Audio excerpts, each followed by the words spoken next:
Hello students, welcome again to the new topic of environment science. This is the video of environment science part 10. Let's start. આ video જે part 10 છે environment science નો આ એનું last video છે chapter number 1 નું means unit 1 નું બરાબર આમાં આપણે બે ટોપિક ઉપર ડિસ્કશન કરવાના છીએ environmental awareness programs and importance of environmental studies.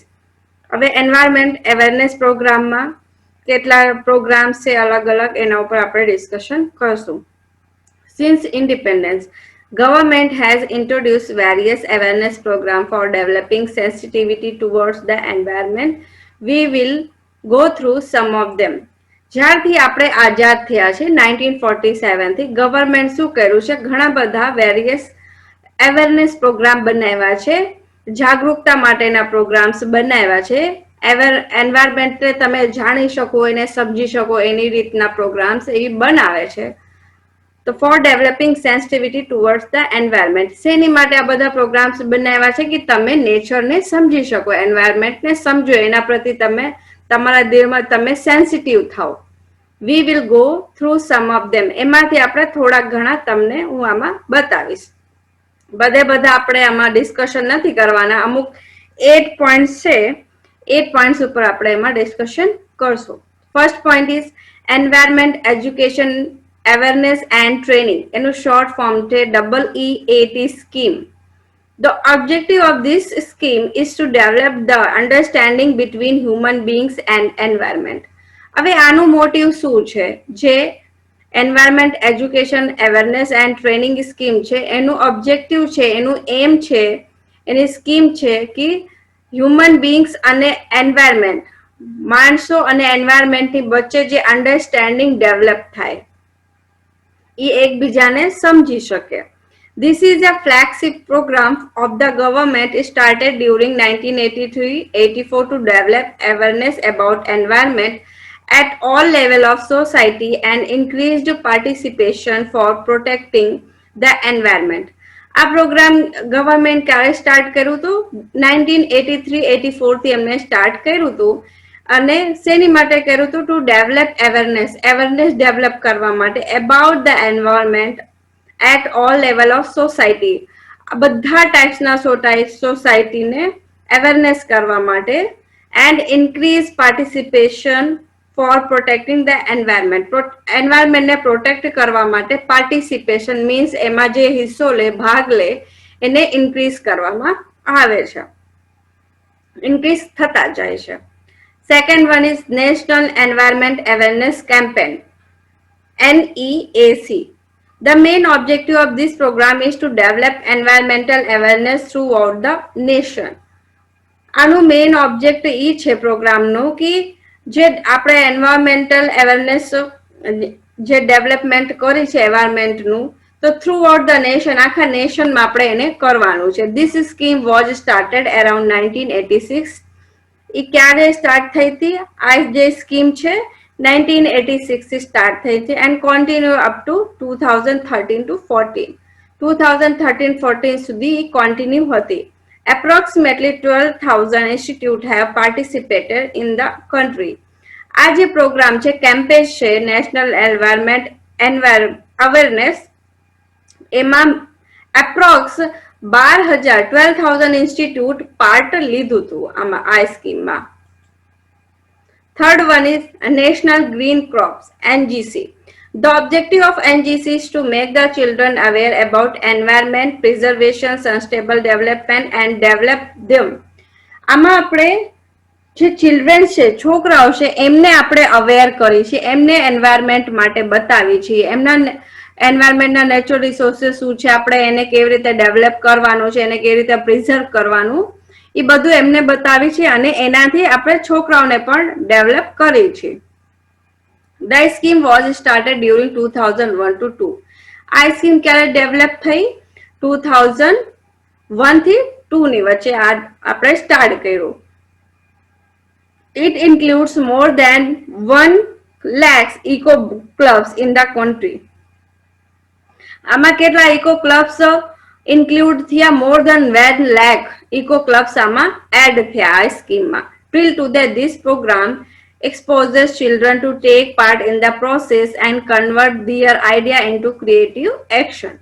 અત્યાર સુધી આ જે પ્રોગ્રામ છે, this program expose the children ને એમાં ભાગ લેવા માટે એક્સપોઝ કરે છે, એમને ઉત્સાહિત કરે છે અને એમના જે આઈડિયા હોય છે and convert their ideas into creative action. એને એમને એક્શન લે છે, એના ઉપર ક્રિએટિવિટી કરે છે, જે એમના આઈડિયાઝ હોય ને ટ્રુ બનાવવાની ટ્રાય કરે છે નેચર માટે થઈને.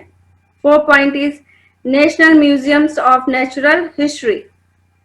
It is an organization supported by the ministry. It was inaugurated in 1978 for public awareness and for preservation of environment and nature. આ ઓર્ગેનાઇઝેશન સપોર્ટેડ બાય મિનિસ્ટ્રી. આને કોણ સપોર્ટ કરે છે? મિનિસ્ટ્રી સપોર્ટ કરે છે. અને એનું ઇનોગ્રેશન ક્યારે થયું હતું? 1978 માટે. અને પબ્લિકને અવેર કરવા માટે, for preservation of environment and nature. એન્વાયરમેન્ટને બચાવવા માટે, એન્વાયરમેન્ટ એન્ડ નેચરને બચાવવા માટે થઈને આનું પણ આપણે સ્ટાર્ટઅપ કર્યું હતું.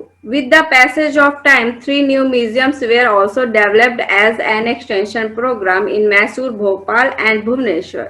થોડાક ટાઈમ પછી 3 નવા મ્યુઝિયમ્સ ડેવલપ કરવામાં આવ્યા, બનાવવામાં આવ્યા, જ્યારે પ્રોગ્રામ એક્સટેન્ડ થયો. એક્સટેન્શન પ્રોગ્રામને વધારવા માટે. ક્યાં ક્યાં 3 મ્યુઝિયમ્સ બન્યા? મૈસૂરમાં, ભોપાલમાં અને ભુવનેશ્વરમાં. The ministry has also given approval for developing such kind of museum at 5th place named Gangtok, Sikkim. સિક્કિમમાં Gangtok નામની એક જગ્યા છે, અહીંયા તમારે 5th મ્યુઝિયમ્સ બનાવવાનું એમને approval આપ્યું છે ministry. These museums show environmental aspects of the respective regions like flora, forest, wildlife, etc. આ મ્યુઝિયમમાં તમને શું બતાવે છે કે એન્વાયરમેન્ટના એસ્પેક્ટેડ, એન્વાયરમેન્ટમાં શું શું વસ્તુ હોય છે, કેવી રીતે વર્ક કરે છે, એ બધું આમાં બતાવે છે.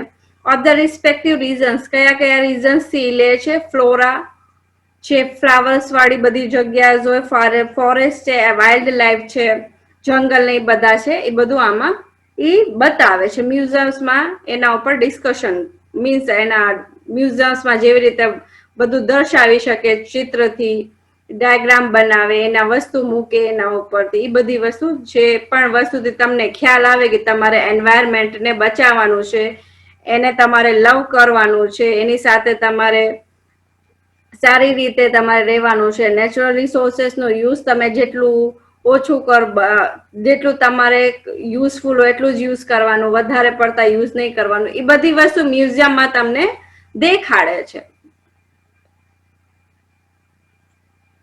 5.1 is Forest Education, Training and Extension. To produce skilled forest managers and to protect the forest, National Forest Policy 1988 and National Forest Action Program 1999 developed Forest Education Program. હવે ફોરેસ્ટ મેનેજરની સ્કિલને વધારવા માટે અને પ્રોટેક્ટ ધ ફોરેસ્ટ જે manager છે, ફોરેસ્ટના જંગલના જે managers હોય છે, એમની સ્કિલ વધારવા માટે, અને એનાથી એમની સ્કિલ વધશે તો તમે ફોરેસ્ટને બચાવી શકશો. તો એની માટે કયા પ્રોગ્રામ બનાવવામાં આવ્યા છે? Forest education program. Their activities are relevant with forest education. એમની એક્ટિવિટી શેની માટે હોય છે? ફોરેસ્ટ એજ્યુકેશન માટે હોય છે. એને ટ્રેનિંગ હોય છે અને extension by various government agencies. અને એને કોણ એક્સટેન્શન આપે છે? વધારો આપે છે. વધારો મીન્સ એને બઢાવા દે છે કે તમે આ પ્રોગ્રામ્સ વધારે કરો. તો ગવર્મેન્ટની ઘણી બધી એજન્સીસ છે. કઈ કઈ છે? Indira Gandhi national forest academy, Dehradun, આ ફર્સ્ટ છે. Second one, directorate of forest education, Dehradun. Third one is Indian council of forestry research education, Dehradun. Fourth one is forest survey of India, Dehradun. Fifth one is Indian institute of forest management, Bhopal. Sixth one is Indian Plywood Industry Research and Training Institute, Bangalore. આ 6 agencies છે, government agencies છે, જે ફોરેસ્ટના managers જે બધા હોય યા એમની skill વધારવા માટે એમને એક્ટિવિટીઝ આપે છે, એમને ટ્રેનિંગ આપે છે, એમને ટાઈમ આપે છે. 6 one is Wildlife Education and Training. Wildlife Institute of India is an autonomous institute of the government. Ministry focuses on training government and other employees for research and training on managing and conservation of wildlife resources.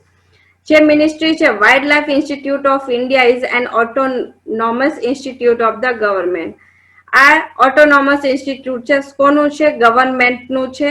Ministry કોના ઉપર focus કરે છે? On training government and other employ. ગવર્મેન્ટના employ હોય કે other employees for research and training on managing and conservation of wild life resources. તમારે શું કરવાનું? એના ઉપર રિસર્ચ કરવાની યા ફિર એના ઉપર ટ્રેનિંગ લેવાની ટુ મેનેજ યા conservation means wild life resources જે છે એને તમારે કેવી રીતે મેનેજ તમે કરી શકો છો, એને કેવી રીતે કન્ઝર્વ તમે કરી શકો, બચાવી શકો, એના ઉપર તમને એ ટ્રેનિંગ આપે છે અને તમારે એના ઉપર રિસર્ચ કરવી હોય તો તમે રિસર્ચ પણ કરી શકો છો. 7 number point, Centers of Excellence. Since 1983, Ministry started a scheme for research and training of environmental science. 1983 થી મિનિસ્ટ્રી શું કર્યું છે કે સ્કીમ સ્ટાર્ટ કરી છે research and training of environmental science. Environmental science માટે રિસર્ચ અને એની training. Total 9 centre have been developed by the ministry. 9 centres છે, 9 અલગ અલગ જગ્યા છે મિનિસ્ટ્રી જેને બનાવ્યું છે. શેની માટે? For environment awareness, research and training. એન્વાયરમેન્ટને અવેર કરવા માટે. એન્વાયરમેન્ટલ અવેરનેસ મીન્સ તમને એન્વાયરમેન્ટની બધી વસ્તુ બતાવવા માટે, એના ઉપર રિસર્ચ કરવા માટે અને એની ટ્રેનિંગ દેવા માટે. તો કયા કયા સેન્ટર્સ છે? 9 સેન્ટર્સ. તો first one is centre for environment education, CEE, Ahmedabad. Second one is CPR, Environmental Education Center, CPR EEC, આ ક્યાં છે? ચેન્નઈમાં છે. Third one is Center for Ecological Science, CES, બેંગ્લોરમાં છે. Fourth one is Center of Mining Environment, CME, ધાનબાદ. Fifth one is Salim Ali Center for Ornithology and Natural History, means SACON, Coimbatore. Sixth one is Center of Excellence in Environmental Economics at Madras School of Economics, Chennai. Seventh one is Foundation for Revitalization of Local Health Tradition, TBGRI, Bangalore. Eighth one is the Tropical Botanic Garden and Research Institute, TBGRI, ત્રિવંતપુરમ. આ total તમારે આમાં 1 2 3 4 5 6 7 8 centre છે. આમાં 9 સેન્ટરનું એમને નામ આપ્યું નથી. ટોટલ 9 સેન્ટર છે. આઈ થિંક 9 અંડર ડેવલપ્ડ હશે. તો આ તમારે મેઇન જે આમાં નામ આપ્યા છે 8 સેન્ટર્સનું એમને નામ આપ્યું છે. બરાબર. 8 one is Fellowship and Awards. હવે તમે એના ઉપર જે એન્વાયરમેન્ટલ સાયન્સ છે, બરાબર, એન્વાયરમેન્ટલ અવેરનેસ પ્રોગ્રામ છે, એના ઉપર તમે રિસર્ચ કરી, એના ઉપર તમે ટ્રેનિંગ લીધી, એના પ્રોગ્રામ્સ બધા કર્યા, તો એના માટે થઈને કયા કયા ફેલોશિપ છે અને એવોર્ડ્સ છે?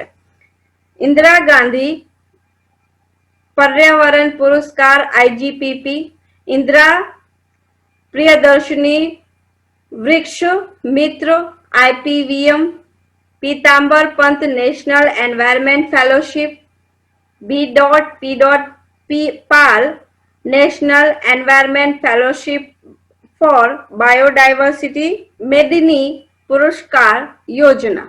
આ ફેલોશિપ આમાં એક જ બે ફેલોશિપ છે, 1 2 and 3, સોરી 3 ફેલોશિપ છે અને 2 એવોર્ડ્સ છે. ટોટલ 5 પોઈન્ટ્સ છે. બરાબર. તો આપણે 8 પોઈન્ટ્સ હતા. એ શેના પોઈન્ટ છે? એન્વાયરમેન્ટલ અવેરનેસ પ્રોગ્રામ્સના 8 પોઈન્ટ એમાં બતાવ્યા છે, જે મેઇન પોઈન્ટ્સ હતા. એવી રીતના ઘણા બધા સ્કીમ્સ, યોજના બધી ચાલુ છે. Next topic is importance of environmental studies. આ લાસ્ટ ટોપિક છે આ ચેપ્ટરનું. The importance of environmental studies increases the awareness to protect and conservation of natural resources and minimize the level of pollution. The importance of environmental studies. હવે environmental સ્ટડીઝની importance શું છે? Increase the awareness to protect. એમાંથી તમને aware કરવા માંગે છે, તમારી awareness વધારવા માંગે છે, જેનાથી તમે જે નેચરલ રિસોર્सेस છે એને તમે બચાવ, પ્રોટેક્ટ કરો અને એને કન્ઝર્વ કરો. એને કન્ઝર્વ કરો મીન્સ એને બચાવો, જેટલું યુઝ થતું એટલું જ યુઝ કરો, વધારે પડતા તમે એનું મિસયુઝ ન કરો. And minimise the level of pollution. અને બને એટલું તમારે પોલ્યુશન ઓછું કરવાનું, એનું લેવલ ઓછું લાવવાનું. Today the world is facing a serious threat. અત્યારે આખું વર્લ્ડ એક serious threat due to environmental problem, એક સિરિયસ પ્રોબ્લેમને ફેસ કરે છે. શેના લીધે? એન્વાયરમેન્ટલ પ્રોબ્લેમ્સ માટે થઈને. It is quite important subject for us. આ આપણી માટે થોડુંક ઇમ્પોર્ટન્ટ ટોપિક છે કે આપણે એન્વાયરમેન્ટ ને થોડુંક એના ઉપર આપણે ધ્યાન આપી. તો કયા કયા ટોપિક્સ ઉપર આપણે ધ્યાન દેવું જોઈએ, કઈ કઈ વાતનું આપણે ધ્યાન રાખવું જોઈએ? તો એના 10 પોઈન્ટ છે. Environmental studies as of global importance. આપણે એન્વાયરમેન્ટલ સ્ટડીઝ ને ગ્લોબલ ઇમ્પોર્ટન્સ દેવું જોઈએ. બધા વાંચે એન્વાયરમેન્ટલ સ્ટડીઝ ને, એનું આપણે ધ્યાન દેવાનું. એને આખા વર્લ્ડમાં એન્વાયરમેન્ટલ સ્ટડીઝ એક ટોપિકના તરીકે, એક બુકના તરીકે બધાના સિલેબસમાં આવી જોઈએ. The issue of development. હવે નેચરલ રિસોર્सेस ખરાબ બગડી જાય, ઓછા થતા જાય, તમે એનું વધારે પડતા યુઝ કરતા જાઓ તો એનાથી આપણે શું થશે કે આપણું જ ડેવલપમેન્ટ ઓછું થતું જશે. Third one is the problem of population. હવે જ્યારે પોપ્યુલેશન હોય, ફોર એક્ઝામ્પલ આપણે ઇન્ડિયામાં સૌથી વધારે બહુ વધારે પ્રોબ્લેમ છે પોપ્યુલેશન છે. First one is environmental studies as are of global importance. Environmental studies ને ગ્લોબલ ઇમ્પોર્ટન્સ દેવાની જરૂર છે કે આ કમ્પલસરી સબ્જેક્ટ બધાને ભણવાનું છે. Second one is the issue of development. હવે એન્વાયરમેન્ટમાં ઇશ્યુ થશે, નેચરને પ્રોબ્લેમ થશે, તો એનાથી ઓબ્વિયસલી કે આપણું ડેવલપમેન્ટ ઓછું થશે, આપણે વધારે આગળ નહીં વધી શકીએ. Third one is the problem of populations. હવે ફોર એક્ઝામ્પલ ઇન્ડિયામાં જ પોપ્યુલેશન વધારે છે. હવે માણસો વધારે હોય તો ઓબ્વિયસલી એના જે નેચરલ રિસોર્सेस છે, જે નેચરના છે અને એન્વાયરમેન્ટ છે, એને બગડશે વધારે અને નેચરલ રિસોર્सेस નો યુઝ પણ વધારે થશે. Issue of poverty. હવે ઇન્ડિયામાં તે સૌથી ગરીબ માણસો ઘણા બધા છે, જે લાઈન છે, આપણે પુઅર્ટીની લાઈન છે, એના નીચે ઘણા બધા માણસો છે. તો હવે ગરીબ માણસો હોય તો એના ઉપર જ ડિપેન્ડ હોય છે. તો આપણી માટે અત્યારે બે પ્રોબ્લેમ થાય, એક પુઅર્ટી અને એક એન્વાયરમેન્ટ. બે ઇશ્યુઝ ને આપણે ધ્યાન રાખીને આગળ વધવાનું છે. પુઅર્ટીનું પણ આપણે ધ્યાન રાખવું જ જોઈએ, કેમ કે એમની પાસે નેચરલ રિસોર્सेस ઓછા હોય છે. અમુક માણસો પાસે બહુ વધારે હોય તો આપણે એનું ઇક્વલાઇઝેશન કરવાનું છે કે બે માણસોને, જે બહુ વધારે અમીર છે અને જે ગરીબ છે, કે બેને નેચરલ રિસોર્सेस નો યુઝ સરખા મળે. Fifth one is agriculture growth. હવે પોપ્યુલેશન વધારે હોય તો તમારે એગ્રીકલ્ચર ગ્રોથ વધારે કરવું પડે. એમાં તમે કીટનાશક દવાઈ છે, બીજી જેટલી પણ ખાતર આવતી બધી તમે નાખો છો. શેની માટે નાખો? કે એનાથી તમારું પ્રોડક્શન વધારે થાય, તો એનાથી એન્વાયરમેન્ટને નુકસાન થાય છે. 6 one is ground water realities. હવે ઘણી બધી કંપનીઝ હોય જે કેમિકલ હોય, એનાથી કેમિકલ કંપનીઝ હોય, એમાંથી જે કેમિકલ નીકળે તો એ બધું બહાર જવા દે છે. તો જે પછી ધરતીના નીચે જ જાય છે અને એ પાણીને આપણને પાણી મળે છે તો એ પાણી એનાથી ખરાબ થતું જાય છે. ફોરેસ્ટને તે આપણે લેન્ડમાં કન્વર્ટ કરતા જઈએ છીએ. આપણે પોપ્યુલેશનના હિસાબે એનું આપણે ધ્યાન રાખવાનું છે. લેન્ડ ડિગ્રેડેશન ઈ જ પ્રોબ્લેમ એમાં થાય કે લેન્ડ ડિગ્રેડેશન થાય છે. શેના લીધે કે આપણે ગ્રાઉન્ડ વોટર જે છે એ બગડતું જાય છે, ફોરેસ્ટ ઓછા થતા જાય છે. તો એનાથી લેન્ડ નો જે લેન્ડના નીચે બધી પ્લેટ્સ હોય એ બધી આડી ઓડી થાય છે. મીન્સ જેની જગ્યા જે વસ્તુ હોવી જોઈએ એ જગ્યા બધી રહેતી નથી. Role of institute. હવે આ મેઇન ટોપિક છે, ઇન્સ્ટિટ્યૂટ. હવે આપણે આ સબ્જેક્ટ જ કમ્પલસરી કરી દઈએ તો આ બધી જવાબદારી કોના ઉપર આવે? ઇન્સ્ટિટ્યૂટ ઉપર આવે કે તમારે આ સબ્જેક્ટ સારી રીતે ભણાવવાનું, જેનાથી છોકરાઓ એના પ્રતિ અવેર થાય અને એન્વાયરમેન્ટને એ સાચી રીતે એને સાચવે. 10 number air and water pollution. હવે લાસ્ટમાં એર અને વોટર પોલ્યુશન ને આપણે ધ્યાન રાખવાનું છે. જેટલું બને એટલે ગાડીનો યુઝ ઓછું કરવાનું, વોટરને ખરાબ બને એટલું ખરાબ થવાની બચાવવાનું, એનું મિસયુઝ બહુ નહીં કરવાનું. એ બધી પોલ્યુશન નું પણ આપણે ધ્યાન રાખવાનું. એર એન્ડ વોટર પોલ્યુશન બને એટલું આપણાથી ઓછું થાય, કેમ કે એનાથી તે એન્વાયરમેન્ટને હાર્મ થાય છે. એન્વાયરમેન્ટ બગડે તો એનાથી આપણે જે માણસો છીએ આપણું જ ગ્રોથ ઓછું થાય અને નેશન નો પણ ગ્રોથ ઓછો થાય. બરાબર, આ 10 પોઈન્ટ્સ નું આપણે ધ્યાન રાખવાનું રહેશે. એના ઉપર આપણે ધ્યાન દેશું તો થોડુંક આપણાથી જેટલું થાય એટલું આપણે એન્વાયરમેન્ટને સાચવી શકશું. બરાબર, તો આ વિડીયો તમારું અહીંયા પૂરું થાય છે. વિડીયો પણ પૂરું થાય છે અને ચેપ્ટર તમારું યુનિટ 1 અહીંયા કમ્પ્લીટ થાય છે. એના પછી નેક્સ્ટ વિડીયો લેક્ચર થી હું તમને unit 2 natural resources and wealth એના ઉપર આપણે ડિસ્કશન કરશું. Unit 1 is your completed. Okay, thank you.